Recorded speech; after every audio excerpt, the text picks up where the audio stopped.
70,400 liters of homemade milk in a day, 1,500 pieces na saba, 40 kilograms of ube and makapuno, plus 30 plus leche flan ang nagagawa at nagagamit nila everyday dito sa Juan. Kung sa North may bebangs, tayo dito sa South may Juanas. One-on-one kung naka-heart-to-heart talk si Miss Mary Jane na may-ari dito, at dahil sobrang marami na nakapag-feature nito na vloggers, kaya isi-share ko na lang sa inyo yung mga nalagap kong chismis sa kanya at kung paano siya nag-start as business owner. So dito lang yan sa St. Rose Village dito sa Binyan, Laguna. Wazeable yung lugar na hanggang 4:30 PM and meron silang pwesto sa Binyan Bayan hanggang 10 PM. Pwede rin kayo umorder ng Grab at ng Foodpanda, at alam nyo ba ang pinakamalayong na delivery nila is sa Pampanga pa, sa sobrang gustong matikman yung gawa nila. Be, alam nyo ba kung bakit Juanas yung pangalan nito?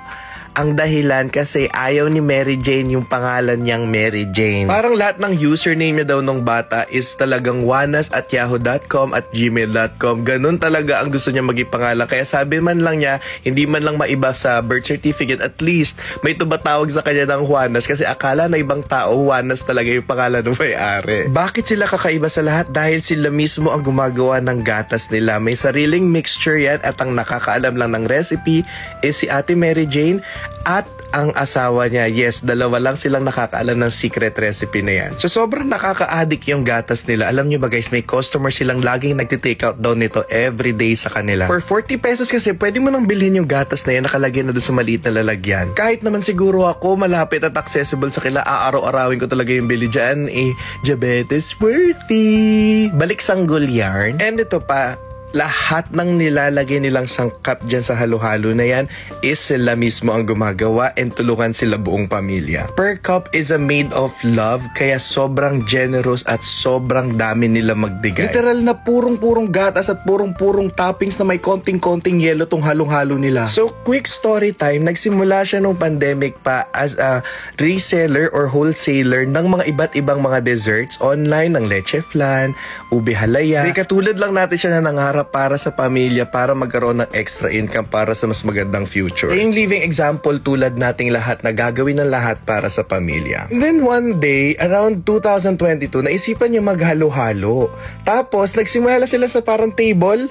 May nag-feature pa nga nito ibang vlogger na nakikita ko, yung mga dating videos nila. Naka-table lang sila, and nakakatuwa ngayon na ang dami na niya napundar. Ang ganda na nung set nila, ang dami na niyang machineries, ang dami na gumagawa sa kanya, ang ganda na ng lugar, pundar na siya na isa pang pwesto sa Binyan Bayan. And sino man naman makakaintindi na almost 900 to 1,000 cups ang pinakamalakas niya, and ang average niya is 400 to 500 cups every day. Hindi ko ma-imagine kung anong tumbling at luto ang ginagawa nila, kasi lahat ng sahog sila din ang gumagawa. Sa ube halaya pa lang, talagang kung marunong ka gumawa from scratch, ang hirap na yun, at di ko ma-imagine yung pagod and dedication ng bawat isa sa kanila. Kahit ganun kalaki ang demand nila guys, masasabi ko each ingredient na nilalagay is quality. Ang natikman ko dito is yung regular halo-halo nila, ube crema, and then yung ube overload.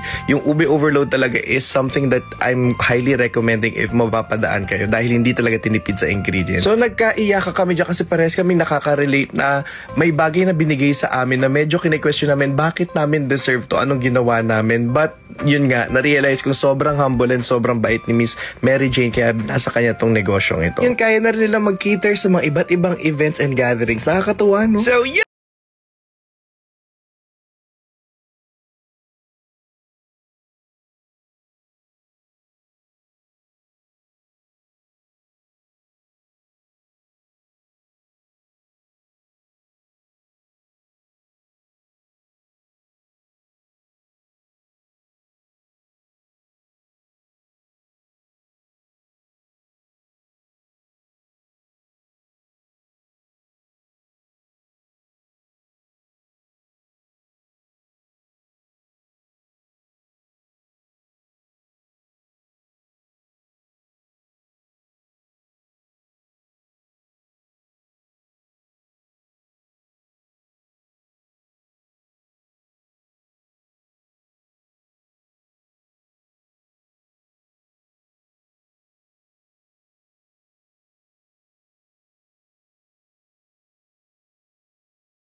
Well, sana na-inspire kayo sa story ni Mary Jane and sana parating masarap din ang ulam nyo kahit hindi tayo Mayaman!